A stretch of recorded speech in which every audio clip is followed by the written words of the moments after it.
cannot measure by how much status we have or how much experience we have, how much age we have.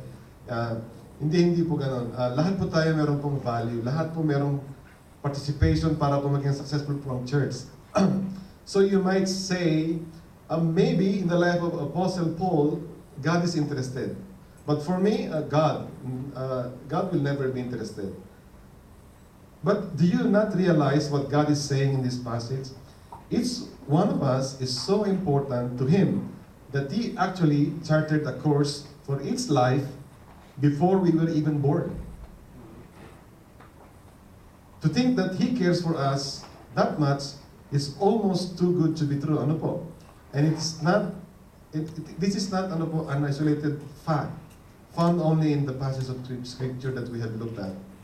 But David said, "You saw me before I was born."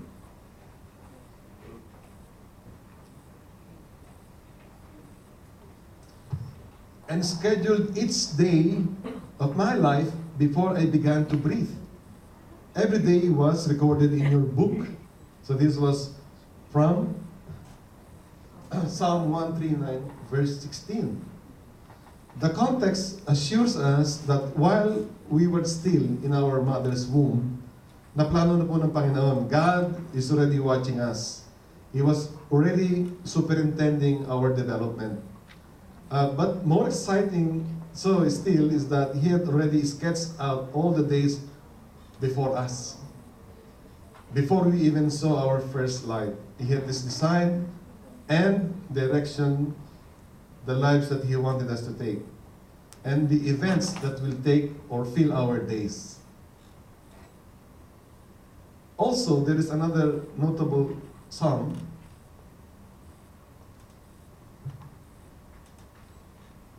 This we have discussed. Psalm 37, verse 23. The steps of a man are established by the Lord, and He delights in His way. The course which the believer's life should take is fixed or settled by God. Yung pong way na yan, this is fixed by God. It was settled by God a long time ago, even before you were born. And what joy it brings to God's heart when we follow the plan He has arranged for us. He delights in our way. Can there be any more doubt in your mind? So, God has a plan for every believer. And God has a plan for you. In today's world po, sobrang systematic, sobrang advanced.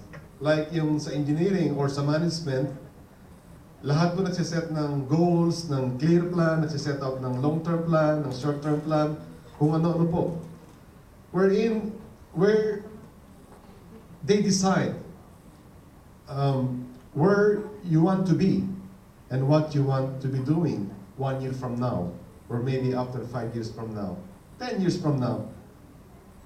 They map out a plan for getting there from where you are and begin to follow that plan faithfully.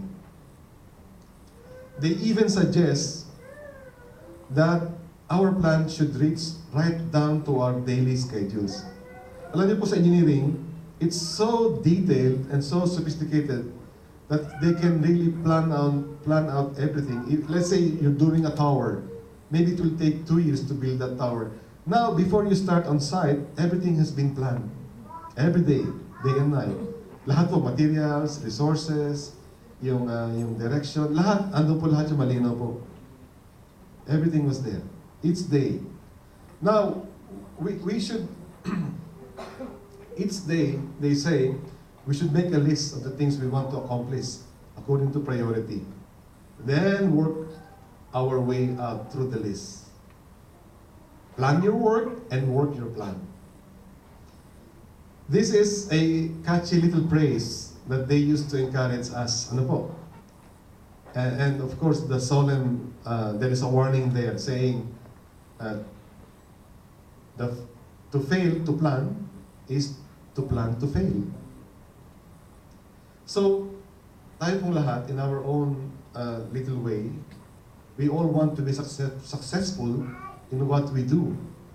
So we enjoy that respect we gain from others, from colleagues, and from employers, and the sense of satisfaction when you accomplish something. Ano po? So we may listen to the experts, lay out a plan for our lives, and follow that plan respectively, and still in the end, we fail. Why? Because for the child of God, there is another factor to consider. God has also a plan for our lives. The truest kind of success, from God's perspective, can be attained only when we follow His plan rather than our own. Kaya yung pong sabi ko nga kanina, in life, bago pa man nangyari yun,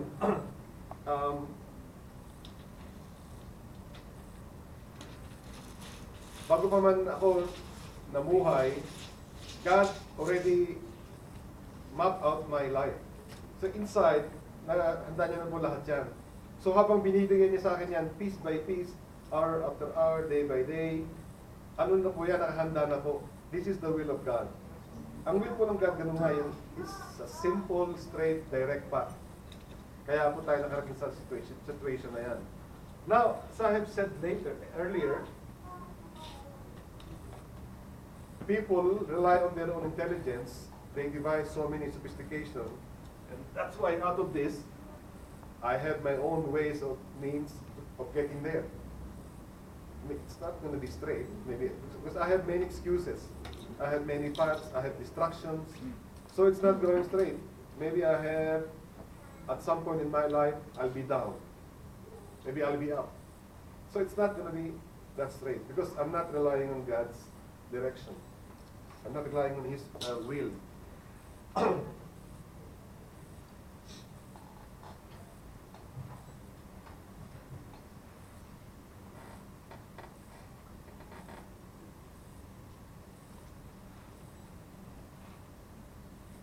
So we may reach every goal we ever set for ourselves, and we may earn the admiration of our friends and colleagues.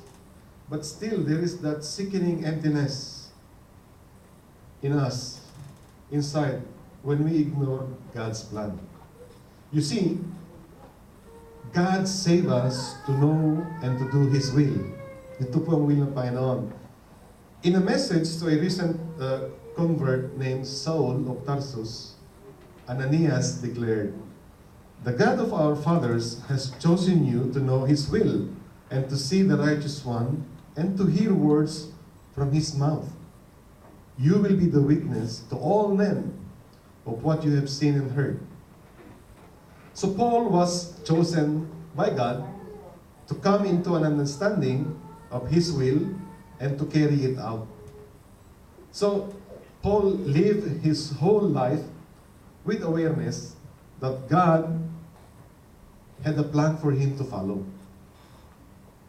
So that awareness made him successful. It made an immeasurable difference. So down the line, like 25 years after his conversion, in the face of great affliction, Paul confidently affirmed, "But none of these things move me, neither count I my life dear unto myself, so that I might finish my course with joy, and the ministry which I have received from the Lord Jesus, to testify the gospel of the grace of God." So, you see, after submitting to God's will, 25 years down the line, ito na po si Paul, nag-declare ng ganito. And he did it successfully through the grace of God. So his great aspiration was to follow God's course for his life. So at the end of his life, he reflected over his years as a believer and said, siguro, let's say, this is the path of Paul's life, towards the end of his life, sa dulo na yan. So at that point, he was saying, "I have fought a good fight. I have finished my course. And he used